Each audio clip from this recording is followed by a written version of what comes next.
नमस्कार मित्रों, video online classes में आपका हार्दिक स्वागत है। आज का अपना टॉपिक है क्रिया, जिसको अंग्रेजी में वर्ब भी कहते हैं। ये क्रिया शब्द क्रि धातु से बना है। क्रिया शब्द क्रि धातु, जो धातु संस्कृत में धातु होती है और हिंदी में ही क्रिया कहलाती है। तो क्रिया शब्द संस्कृत की क्रि धातु से बना है, जिसका शाब्दिक अर्थ है करना या होना, या तो करना या फिर होना। अर्थात किसी कार्य का करना या होना ही क्रिया कहलाती है। किसी कार्य को कर दो या फिर अपने आप हो जाए, वो क्या होगी? क्रिया कहलाएगी। अर्थात क्रिया वह शब्द है जो वाक्य में पूर्णता लाती है, वाक्य को पूर्ण बनाने का कार्य करती है। एक वाक्य है राम खाना खाता है। राम खाना खाता है, इसमें राम कर्ता हुआ, खाना कर्म हुआ और खाता है क्रिया हुई। खाता है क्रिया हुई। तो कोई भी वाक्य जो होगा वो क्रिया के बिना अधूरा है।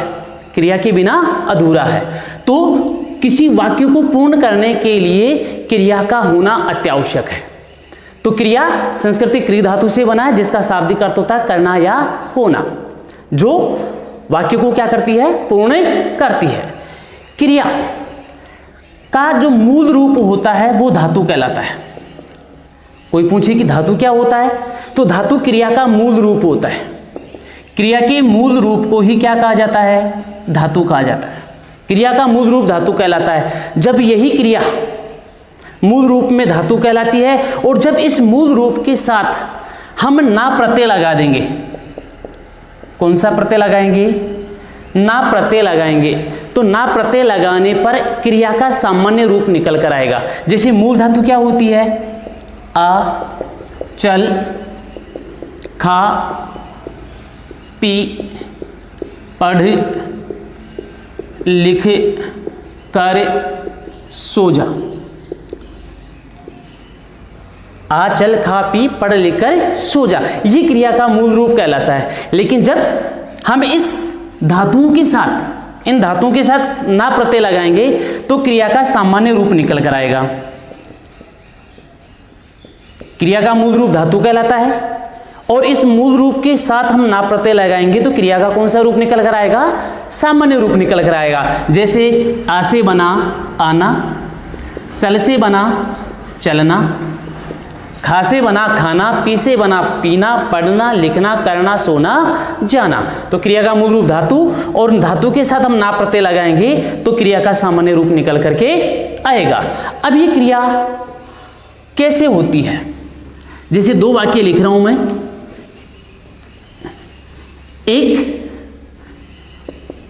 राम सो रहा है।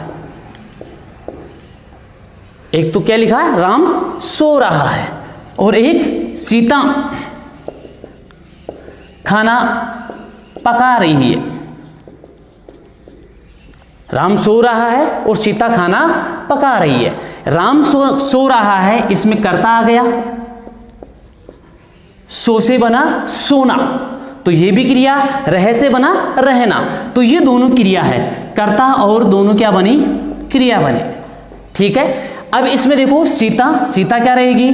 कर्ता, खाना कर्म रहेगा, और पका से पकाना बन गया, रह से रहना बन गया, तो ये क्या बन गई? क्रिया बन गई। तो एक वाक्य में तो क्या आया? कर्ता और क्रिया आई, और दूसरी वाक्य में क्या आया? कर्ता भी आया, कर्म भी आया और क्रिया भी आया। तो इस प्रकार कर्म के आधार पर क्रिया दो प्रकार की होती है। कर्म के आधार पर क्रिया कितने प्रकार की? दो प्रकार की। क्रिया के प्रकार देखिए, क्रिया के प्रकार हुए दो। किसके आधार पर? कर्म के आधार पर। कर्म के आधार पर क्रिया के प्रकार कितने हुए? दो। एक हो गई अकर्मक क्रिया। एक क्रिया कौन सी? अकर्मक क्रिया। दूसरी सकर्मक क्रिया। सकर्मक क्रिया। क्रिया समझ में आ गया? कर्म और उसके प्रकार के कितने होंगे? 2। कर्म के आधार पर एक अकर्मक क्रिया बन गई, दूसरी कौन सी बन गई? सकर्मक बन गई। अकर्मक क्रिया किसे कहते हैं? अकर्म की। अ का मतलब होता नहीं, कर्म के, जिसमें कर्म नहीं पाया जाए, अर्थात वह वाक्य जिसमें कर्म की उपस्थिति न हो, वह कौन सी क्रिया? अकर्मक क्रिया। तो देखिए, जब किसी वाक्य में क्रिया का प्रभाव सीधा कर्ता पर पड़े, जिस वाक्य में क्रिया का प्रभाव सीधा किस पर पड़े? कर्ता पर पड़े, अर्थात जब किसी वाक्य में कर्ता हो और दूसरी उसके सामने क्रिया हो, कर्ता और क्रिया हो, और कर्ता और क्रिया होने पर कर्ता क्रिया से 3 प्रश्न करे, कर्ता क्रिया से 3 प्रश्न करे। क्या? किसे और किसको? जब किसी वाक्य में कर्ता और क्रिया हो और कर्ता क्रिया से 3 प्रश्न करे, पहला क्या करे, दूसरा किसे और तीसरा किसको। यदि कर्ता क्रिया से 3 प्रश्न करेगा, इन तीनों प्रश्नों को करने से यदि उत्तर की प्राप्ति होती है तो अकर्मक क्रिया नहीं होगी, वो कौन सी हो जाएगी? सकर्मक क्रिया। तो उत्तर की प्राप्ति न होने पर अकर्मक क्रिया। तो इसकी परिभाषा क्या बनेगी? जब किसी वाक्य में क्रिया का प्रभाव सीधा कर्ता पर पड़े, अर्थात जिसमें कर्म की अनुपस्थिति हो, कर्म का अभाव हो, वहां पर अकर्मक क्रिया होती है। जैसे राम हंस रहा है, राम हंस रहा है, राम सो रहा है, चिड़िया चहचहा रही है। राम सो रहा है, राम हंस रहा है, सीता लजा रही है। अब ये 2 वाक्य देख लीजिए, इसमें कर्ता राम हो गया, हंस से हंसना बन गया, रह से रहना बन गया, तो राम कर्ता हो गया और हंसना और रहना क्रिया हो गई। अब हम कर्ता के रूप में क्रिया से 3 प्रश्न करेंगे। राम क्या हंस रहा है? उत्तर की प्राप्ति हो रही है? नहीं हो रही। राम क्या हंस रहा है? कोई उत्तर नहीं है। राम किसे हंस रहा है?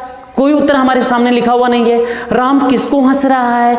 किसी भी प्रकार की उत्तर की प्राप्ति नहीं हो रही। जब किसी भी प्रकार की उत्तर की प्राप्ति नहीं होगी तो क्रिया कौन सी बनेगी? अकर्मक क्रिया। फिर दूसरा सेंटेंस देख लीजिए, राम सो रहा है, राम कर्ता हो गया, सो से सोना बन गया, रह से क्या बन गया? रहना। तो राम क्रिया से प्रश्न करेगा, सोने से और रहने से क्रिया प्रश्न करेगा कि राम क्या सो रहा है, राम किसे सो रहा है और राम किसको सो रहा है। उत्तर की प्राप्ति नहीं हुई। उत्तर की प्राप्ति नहीं हुई तो क्रिया कौन सी बनी? अपनी अकर्मक क्रिया। दूसरा सेंटेंस देख लीजिए,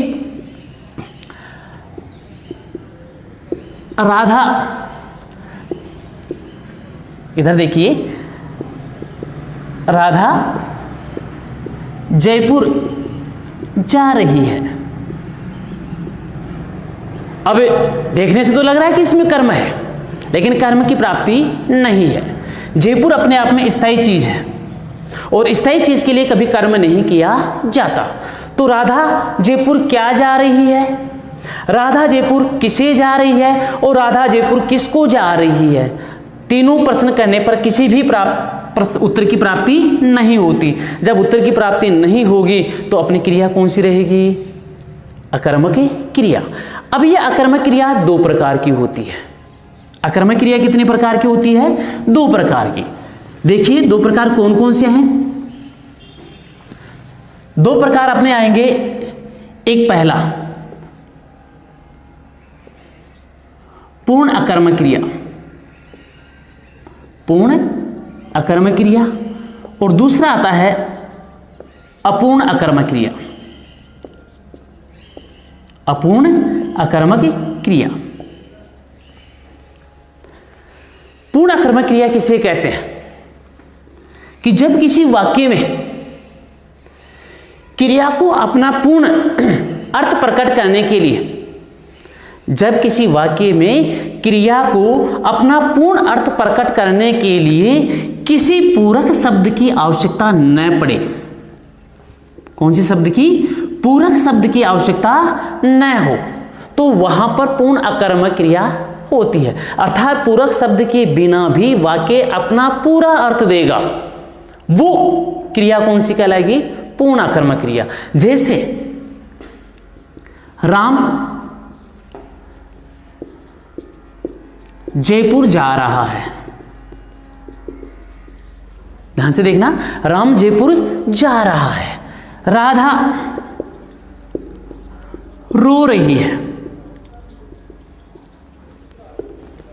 श्याम आजकल कक्षा 10 में पढ़ रहा है। श्याम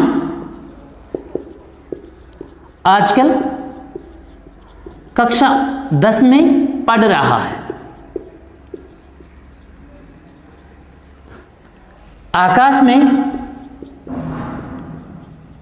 चिड़िया उड़ रही है। आकाश में चिड़िया उड़ रही है।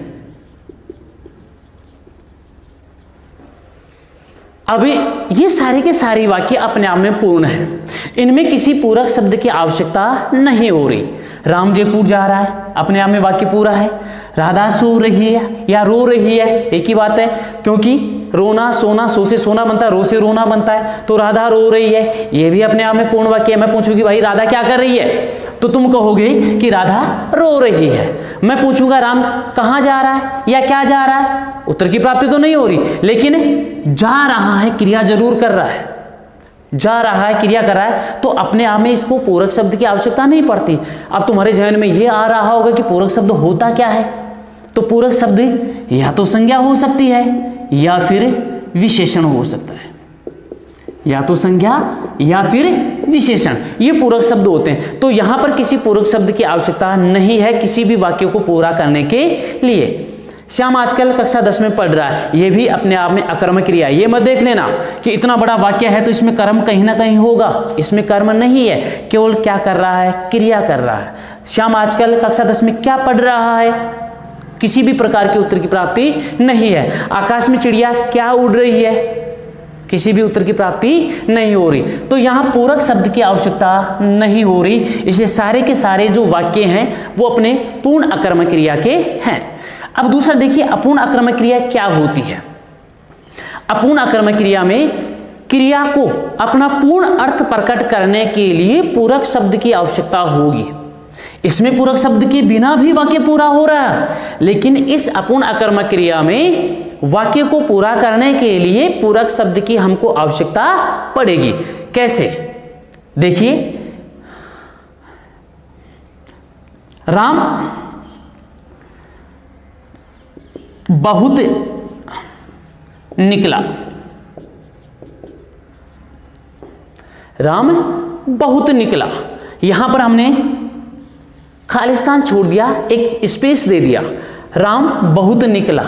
अब राम बहुत निकला, निकला से निकलना क्रिया बन गई, लेकिन अब यहां पर हम पूरक शब्द रखेंगे।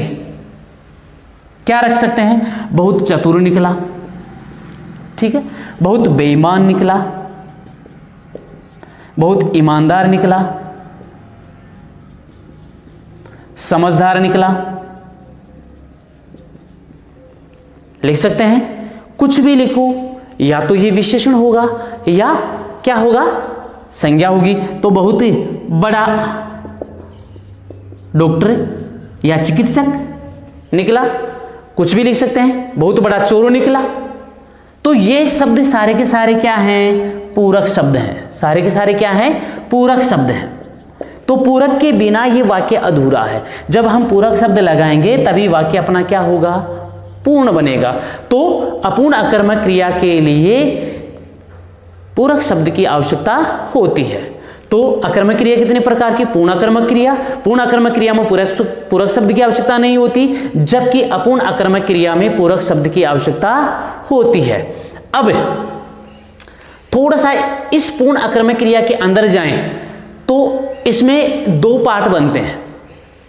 कौन कौन से, एक तो स्थिति को बताने के, एक तो स्थिति को बताने के लिए, और दूसरा गति को बताने के लिए। अपूर्ण अकर्मक क्रिया अलग हो गई। पूर्ण अकर्मक क्रिया जिसको पूरक शब्द की आवश्यकता नहीं होती, इसके फिर से दो प्रकार उपभेद किए जाते हैं। एक तो होता है अपना स्थित्यार्थक पूर्ण अकर्मक क्रिया, पूर्ण अकर्मक क्रिया, और दूसरा आता है अपना, इसको ऐसे कर लीजिए, और दूसरा होता है अपना गत्यर्थक गत्यर्थक पूर्ण अकर्मक क्रिया। ठीक है। स्थित्यर्थक का मतलब होता है स्थिति को बताना, स्थिति को बताना। स्थिति में दशा भी हो सकती है, अवस्था भी हो सकती है, दशा भी हो सकती है, अवस्था भी हो सकती है। अब इसमें जो मैं वाक्य बताऊंगा वो सारी की सारी स्थिति को बताएगा। जैसे श्याम हंस रहा है, श्याम हंस रहा है, राधा रो रही है। राधा कौन सी अवस्था में है, कौन सी दशा में है, रोने की दशा में। श्याम कौन सी दशा में है, कौन सी अवस्था में है, हंसने की अवस्था में। तो श्याम हंस रहा है, ये स्थिति को बता रहा है। दूसरी बात, राधा रो रही है, ये भी राधा की स्थिति को बता रहा है। तो ये राम का हंसना, रोना, साथ में क्या सोना, ये सारी स्थिति को बता रहा है। गत्यर्थक क्रिया में इंसान गतिमान होता है, व्यक्ति गतिमान होता है। जैसे चिड़िया आकाश में उड़ रही है, चिड़िया आकाश में उड़ रही है, उड़ रही है, चिड़िया गतिमान हो रही है। चिड़िया गतिमान हो रही है तो कौन सी स्थिति को बता रही है, गत्यर्थक क्रिया को बता रही है। दूसरा सेंटेंस देख लीजिए, श्याम जयपुर जा रहा है, श्याम अपने स्थान से दूसरे स्थान की ओर जा रहा है, किसको बता रहा है, गति को बता रहा है। तो यही दो चीज पूर्ण अकर्मक क्रिया में स्थिति को बता रही है एक चीज तो, और दूसरी किसको बता रही है, गति को बता रही है। स्थिति को बताए वो स्थित्यर्थक क्रिया पूर्ण अकर्मक क्रिया, और गति को बताए वो गत्यर्थक पूर्ण अकर्मक क्रिया। अपूर्ण अकर्मक क्रिया में मैंने पहले बता दिया है कि इसको पूर्ण अर्थ देने के लिए किसकी आवश्यकता होती है, पूरक शब्द की। और पूरक शब्द कौन कौन से होते हैं, संज्ञा या विशेषण। जिसमें राम बहुत निकला, दूसरा सेंटेंस और देता हूं, राम आजकल है, राम आजकल है, राम आजकल है। यहां पर हम कोई सा भी शब्द ले सकते हैं। राम आजकल बीमार है, राम आजकल क्या है, बीमार है। राम आजकल स्वस्थ है, दे सकते हैं, कोई सा भी दे दें। ये बीमार, स्वस्थ, दूसरी बात ओ लिख दो, राम आजकल बहुत क्या है, आरामदायक, आरामदायक है। या फिर इसको ऐसा नहीं लिख करके हम और दे दें कि राम आजकल बिल्कुल बिजी है, बिल्कुल क्या हो रहा है, व्यस्त है। तो ये क्या है, पूर्ण अर्थ देने के लिए किसकी आवश्यकता पड़ी, हमें पूरक शब्द की आवश्यकता पड़ी। तो अकर्मक क्रिया कितने प्रकार की हुई, दो प्रकार की, पूर्ण अकर्मक क्रिया और अपूर्ण अकर्मक क्रिया। पूर्ण अकर्मक क्रिया में दो पार्ट होते हैं, स्थित्यर्थक पूर्ण अकर्मक क्रिया और दूसरी गत्यर्थक पूर्ण अकर्मक क्रिया। दूसरा पॉइंट कौन सा आता है अपना, अपूर्ण अकर्मक क्रिया। इसको पूरक शब्द की आवश्यकता होती है, और पूरक शब्द या तो संज्ञा होगा या फिर क्या होगा, विशेषण होगा। अकर्मक क्रिया का अपना टॉपिक खत्म हुआ। दूसरा टॉपिक आता है अपना कौन सा, कर्म के आधार पर सकर्मक क्रिया। सकर्मक, सकर्मक क्रिया में कर्म का होना आवश्यक है। किसका होना आवश्यक है, कर्म का। सकर्मक, देखो शब्द से ही पता चल रहा है, सकर्म, स का मतलब होता है साथ, किसके, कर्म के।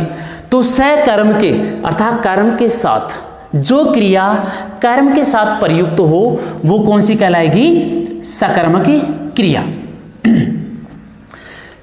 परिभाषा देखिए, जब किसी वाक्य में क्रिया का सीधा प्रभाव कर्ता पर न पड़कर कर्म पर पड़े, जब किसी वाक्य में क्रिया का सीधा प्रभाव कर्ता पर न पड़ के, देखो किसी भी वाक्य को पूरा करने के लिए कर्ता, कर्म और क्रिया तीन बातें होना जरूरी है।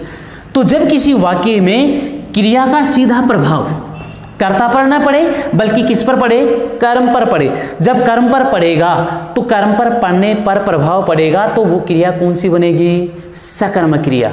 क्योंकि यहां पर कर्ता गौण हो गया है, यहां पर कर्ता क्या बन गया है, गौण बन गया है, कर्म क्या बन गया है, मुख्य बन गया। जबकि अकर्मक क्रिया में कर्म नहीं होता, और कर्म नहीं होने पर क्रिया का सीधा प्रभाव किस पर पड़ेगा, कर्ता पर पड़ेगा, और कर्ता पर पड़ेगा तो कर्ता क्या बन जाएगा, अकर्मक क्रिया में मुख्य बन जाएगा। लेकिन यहां पर क्रिया का सीधा प्रभाव कर्ता पर नहीं पड़ रहा, कर्म पर पड़ रहा है, और कर्म पर पड़ने की वजह से कर्ता गौण हो गया और कर्म क्या बन गया, मुख्य बन गया। तो जब किसी वाक्य में क्रिया का सीधा प्रभाव कर्ता पर न पड़ के उसके किए हुए कर्म पर पड़े तो वह कर्म पढ़ने पर, कर्म के आधार पर वो क्रिया सकर्मक क्रिया कहलाती है। अब ये सकर्मक क्रिया क्या होती है? वाक्य देख लीजिए, राम पुस्तक पढ़ रहा है। राम पुस्तक पढ़ रहा है, राम पुस्तक पढ़ रहा है। राम तो देखिए कर्ता ही है, कार्य करने वाला कौन है? राम है। अब पढ़ से क्या बना? पढ़ना। मैंने बताया था कि मूल धातु में जब हम ना प्रत्यय लगाएंगे तो क्रिया का कौन सा रूप निकल कर आएगा? सामान्य रूप निकल कर आएगा। तो पढ़ में लगाओ ना प्रत्यय, पढ़ से पढ़ना बन गया, रह से रहना बन गया। तो ये दोनों क्रिया है। राम कर्ता हो गया, राम कर्ता हो गया, पढ़ना और रहना दोनों क्या बन गई? क्रिया बन गई। अब पुस्तक शब्द है वो कर्म है, वो क्या है? कर्म है। पुस्तक कर्म हो गया, तो राम कर्ता, पुस्तक कर्म और पढ़ रहा है क्रिया। अब हम प्रश्न कितने करेंगे? 3 करेंगे। पहले बता दिया क्या, किसे और किसको। 3 प्रश्न कर लीजिए। कर्ता क्रिया से 3 प्रश्न करेगा। 3 प्रश्न करने पर यदि उत्तर की प्राप्ति हुई तो सकर्मक क्रिया, और यदि उत्तर की प्राप्ति नहीं हुई तो कौन सी क्रिया? अकर्मक क्रिया। राम क्या पढ़ रहा है? उत्तर की प्राप्ति आएगी पुस्तक। राम किसे पढ़ रहा है? उत्तर की प्राप्ति आएगी किसको। राम किसको पढ़ रहा है? उत्तर की प्राप्ति आएगी पुस्तक। तो जब वाक्य में कर्म उपस्थित हो जाए और क्रिया का सीधा प्रभाव कर्ता पर न पड़ के उसके कर्म पर पड़े तो वहां पर क्रिया कौन सी आएगी? सकर्मक क्रिया। ऐसा एक सेंटेंस और देख लीजिए, माली फूल तोड़ रहा है। माली फूल तोड़ रहा है। वाक्य देख लीजिए, माली फूल तोड़ रहा है, कर्ता माली हो गया, कर्म फूल हो गया, तोड़ से तोड़ना बन गया, तो तोड़ना क्रिया हो गई, रह से रहना बन गया। तो माली क्या तोड़ रहा है? फूल। माली किसे तोड़ रहा है? फूल को। माली किसको तोड़ रहा है? फूल को। तो यहां पर भी क्रिया कौन सी हो रही है? सकर्मक क्रिया। सचिन क्रिकेट खेल रहा है। सचिन क्रिकेट खेलता था, खेलना बंद कर दिया है, खेलता था। अब देख लीजिए, इसमें भी वही बात आएगी। सचिन कर्ता हो गया, क्रिकेट उसका कर्म हो गया और खेल से खेलना बन गया। अब खेलना क्रिया हो गई, तो सचिन क्या खेलता था? क्रिकेट। सचिन किसे खेलता था? क्रिकेट को। सचिन किसको खेलता था? क्रिकेट को। तो यहां पर कर्म आ गया, यहां पर कर्म आ गया और यहां पर क्या आ गया? कर्म आ गया। तो कर्म आने की वजह से अपनी क्रिया कौन सी बनेगी? सकर्मक क्रिया। अब ये सकर्मक क्रिया भी 2 प्रकार की होती है। जैसे हमने अकर्मक क्रिया को देखा था कि पूर्ण अकर्मक क्रिया और अपूर्ण अकर्मक क्रिया, उसी प्रकार सकर्मक क्रिया भी 2 प्रकार की होती है। कैसे होती है? कौन कौन सी होती है? वो होती है पहली, एक तो पूर्ण सकर्मक क्रिया, एक तो कौन सी? पूर्ण सकर्मक क्रिया, पूर्ण सकर्मक क्रिया, और दूसरी अपूर्ण सकर्मक क्रिया। अपूर्ण सकर्मक क्रिया। देखिए, पूर्ण सकर्मक क्रिया, बात वही आएगी। पूर्ण सकर्मक क्रिया के लिए किसी भी पूरक शब्द की आवश्यकता नहीं होती, अर्थात वाक्य को अपना पूर्ण अर्थ प्रकट करने के लिए जब किसी पूरक शब्द की आवश्यकता नहीं हो, किसकी? पूरक, ये रहित और ये आ जाएगा पूरक सहित। पूरक रहित पूरक के बिना और पूरक सहित पूरक के साथ में। तो जब किसी वाक्य को अपना पूर्ण अर्थ प्रकट करने के लिए किसी पूरक शब्द की आवश्यकता नहीं रहेगी तो वह सकर्मक क्रिया क्या कहलाएगी? पूर्ण सकर्मक क्रिया कहलाएगी। जैसे राम खाना खा रहा है। राम खाना खा रहा है। राम खाना खा रहा है। अब राम खाना खा रहा है, तो राम खाना खा रहा है, वाक्य को देख लीजिए, राम कर्ता हो गया, खाना कर्म हो गया, और खा से खाना, फिर बात वही आएगी, और ऐसे रहना, ये क्या आ गया? दोनों क्रिया आ गई। तो ये वाक्य अपने आप में पूरा अर्थ दे रहा है। राम क्या खा रहा है? खाना। राम किसे खा रहा है? खाने को। राम किसको खा रहा है? खाने को। सीता नृत्य कर रही है। सीता नृत्य कर रही है। सीता नृत्य कर रही है। सीता क्या कर रही है? नृत्य कर रही है। सीता किसे कर रही है? नृत्य को कर रही है। सीता किसको कर रही है? नृत्य को कर रही है। देखो थोड़ा सा अटपटा लगता है, लेकिन वाक्य अपने कर्म के साथ है। तो कर्म के साथ है तो क्रिया कौन सी बनेगी? सकर्मक क्रिया। और सकर्मक क्रिया को नाम देंगे हम, जिसमें पूरक शब्द की आवश्यकता हमको नहीं पड़ी है, वो बनेगी पूर्ण सकर्मक क्रिया। अब ये पूर्ण सकर्मक क्रिया दो प्रकार की फिर से होती है। सकर्मक क्रिया के दो भेद होते हैं, पूर्ण सकर्मक और अपूर्ण सकर्मक। पूर्ण सकर्मक क्रिया के फिर से दो उपभेद होते हैं। दो भेद, उपभेद कौन से होंगे? एक तो होगा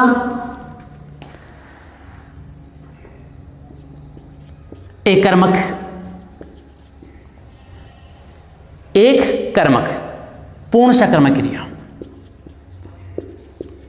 पूर्ण सकर्मक क्रिया। और दूसरा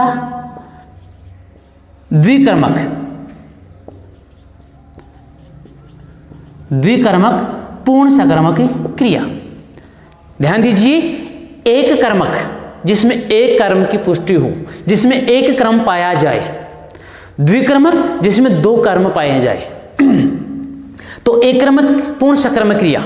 तो जब किसी वाक्य में, जब किसी पूर्ण सकर्मक क्रिया के वाक्य में केवल एक ही कर्म की प्राप्ति हो, कितने कर्म की प्राप्ति हो? एक ही कर्म की प्राप्ति हो, और एक ही कर्म की प्राप्ति हो तो वहां पर एक कर्मक पूर्ण सकर्मक क्रिया कहलाती है। हमने जितने भी अभी वाक्य देखे थे वो सारे के सारे एक कर्म वाले थे। जैसे राम कबड्डी खेल रहा है, कबड्डी खेलता है। राम कबड्डी खेलता है। अब राम कबड्डी खेलता है, क्या खेलता है? कबड्डी खेलता है। तो कबड्डी अपने आप में एक कर्म है। राम कबड्डी खेलता है तो कबड्डी अपने आप में कौन सा कर्म है? एक ही कर्म। यहां पर किसी दूसरे कर्म की प्राप्ति नहीं हो रही। सीता गाना गा रही है, सीता गाना गा रही है, गाना गा रही है। सीता क्या गा रही है? गाना। तो इसके अलावा कोई दूसरा अर्थ नहीं निकलेगा इसका। सीता किसको गा रही है? गाने को गा रही है। सीता किसको गा रही है? गाने।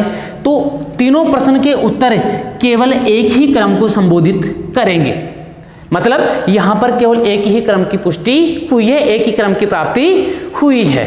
तो यहां पर एक क्रम आया तो कौन सी क्रिया बन गई? पूर्ण एकर्मक क्रिया। ऐसे देखा जाए तो दूसरा वाक्य और देख लेते हैं। सीता कपड़े धो रही है, कपड़े धो रही है। सीता कपड़े धो, क्या धो रही है? कपड़े धो रही है। तो यहां पर भी एक ही कर्म आया, एक कर्म आया तो एक कर्मक पूर्ण सकर्मक क्रिया। ठीक है। अब देखिए द्विकर्मक पूर्ण सकर्मक क्रिया क्या होती है। तो जब किसी पूर्ण सकर्मक क्रिया को अपना पूर्ण अर्थ देने के लिए दो कर्म की आवश्यकता पड़े, कितने कर्मों की? दो कर्मों की आवश्यकता पड़े, तो दो कर्मों की आवश्यकता पड़ने पर वहां पर पूर्ण सकर्मक क्रिया तो होगी, लेकिन कर्म कितने आ जाएंगे? उसमें द्विकर्म आ जाएंगे, दो कर्म आ जाएंगे। तो वाक्य देखिए इसके कैसे बनेंगे। वाक्य इसके बनेंगे, अध्यापक छात्रों को, अध्यापक छात्रों को पुस्तक पढ़ा रहे हैं। अध्यापक छात्रों को पुस्तक पढ़ा रहे हैं। अब देखिए इसमें तीन कर्म में, सॉरी माफ करना, द्विकर्म में दो कर्म निकल कर आएंगे, लेकिन प्रश्न हम तीन करेंगे। कर्ता कौन है? अध्यापक। अध्यापक कर्ता है और पढ़ा रहे हैं क्रिया है। अध्यापक कर्ता आ गया और पढ़ा रहे हैं क्या आ गई? क्रिया आ गई। अध्यापक जो करता है वो क्रिया से तीन प्रश्न करेगा। पहला प्रश्न क्या, दूसरा प्रश्न किसे, और तीसरा प्रश्न किसको। क्या, किसे और किसको। अब तीनों से तीन उत्तर तो नहीं आएंगे, लेकिन दो उत्तर जरूर हमको प्राप्त होंगे। अध्यापक क्या पढ़ा रहे हैं? अध्यापक क्या पढ़ा रहे हैं? तो पहला उत्तर हमको प्राप्त हो गया पुस्तक।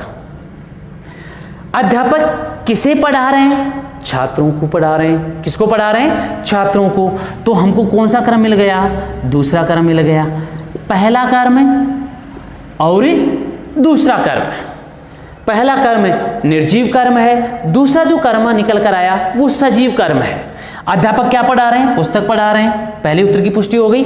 अध्यापक किसे और किसको पढ़ा रहे हैं? तो दोनों को मिलाने से, दोनों से प्रश्न करने पर एक ही उत्तर की प्राप्ति होगी, वो आएगा छात्र।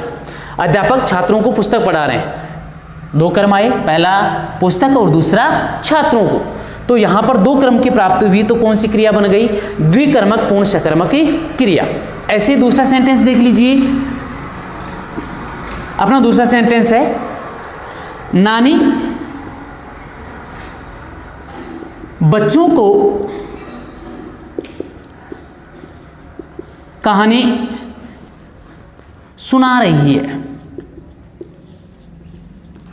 नानी बच्चों को कहानी सुना रही है। अब इसमें भी दो कर्म है, कर्ता नानी है और सुना से सुनाना और रह से रहना, क्रिया आ गई। नानी क्या सुना रही है? तो पहला कर्म आया निर्जीव। ध्यान दीजिए, यहां पर गलतियां होने के चांसेस ज्यादा होते हैं। तो देख लीजिए, नानी क्या सुना रही है?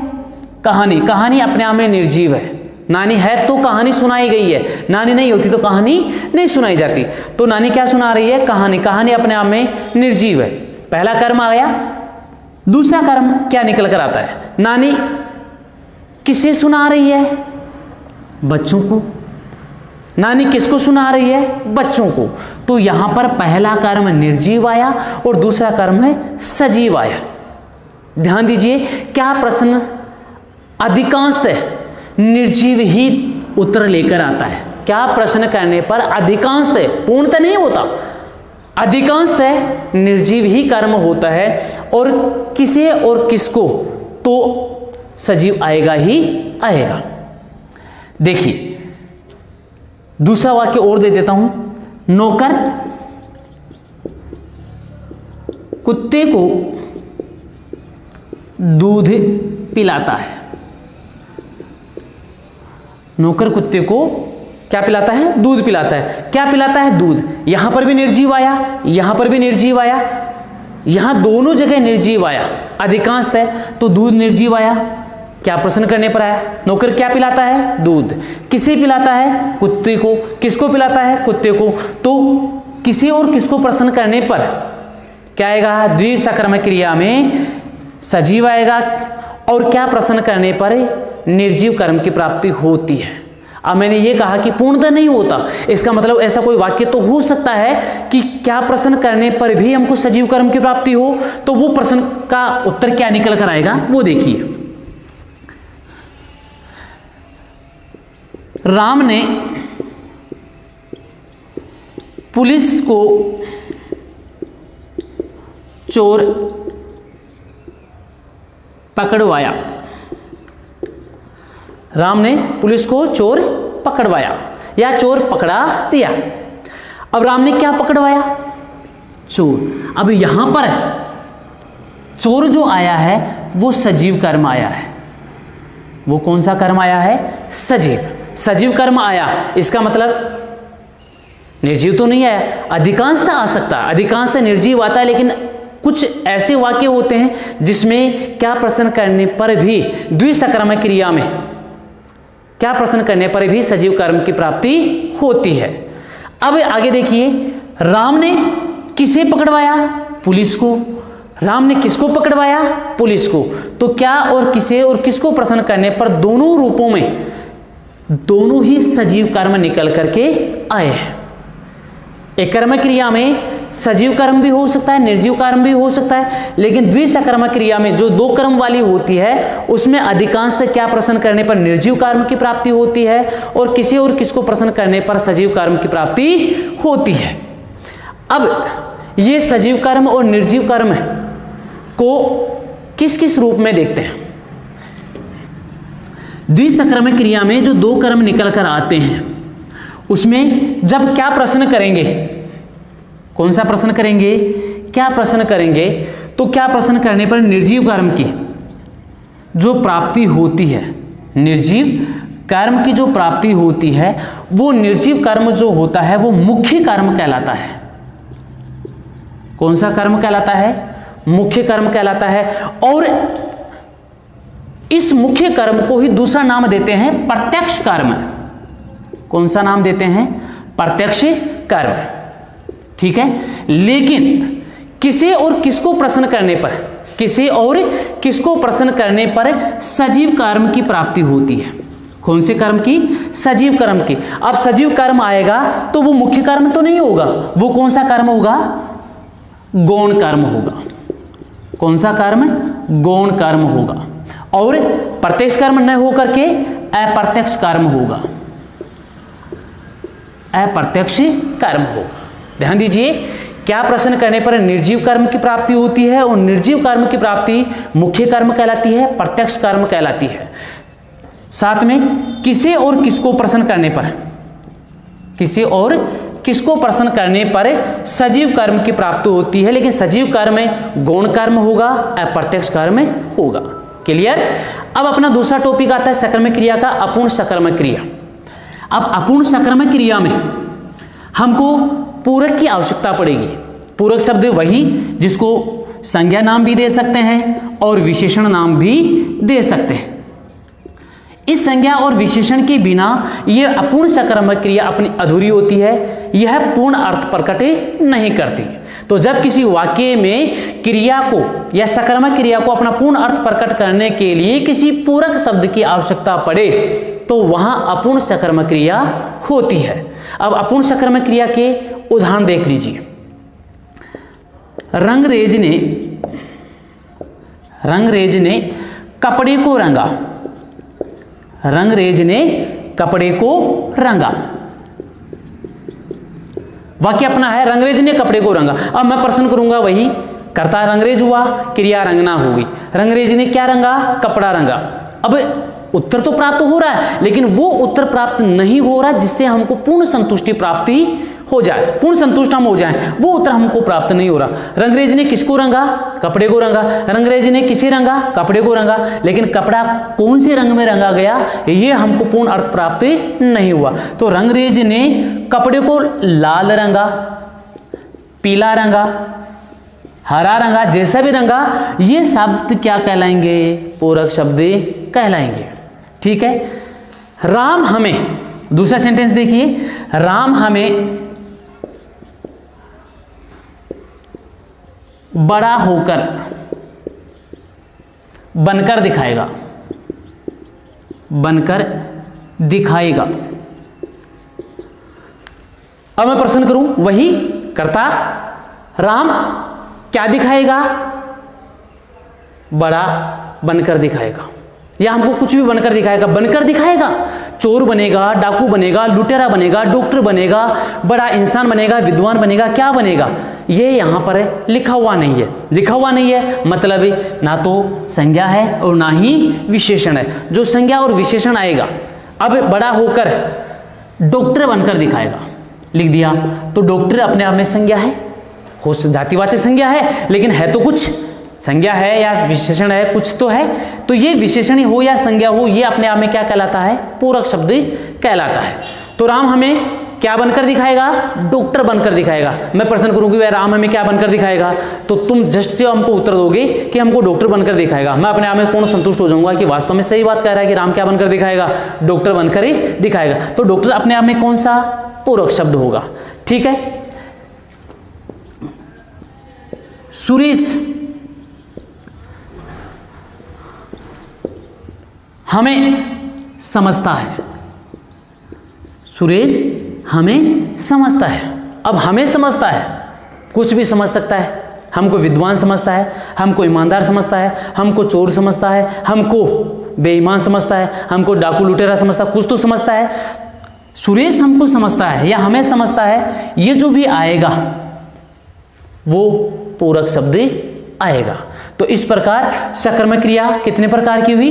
2 प्रकार की। पूर्ण सकर्मक क्रिया जिसको पूरक शब्द की आवश्यकता नहीं होती, दूसरी अपूर्ण सकर्मक क्रिया जिसको अपना पूर्ण अर्थ प्रकट करने के लिए पूरक शब्द की आवश्यकता होती है। पूर्ण सकर्मक क्रिया हमने 2 पार्ट किए थे, जिसमें एक कर्म हो वो एक कर्मक पूर्ण सकर्मक क्रिया होती है, जिसमें 2 कर्म की प्राप्ति हो वो पूर्ण द्विसकर्मक क्रिया होती है।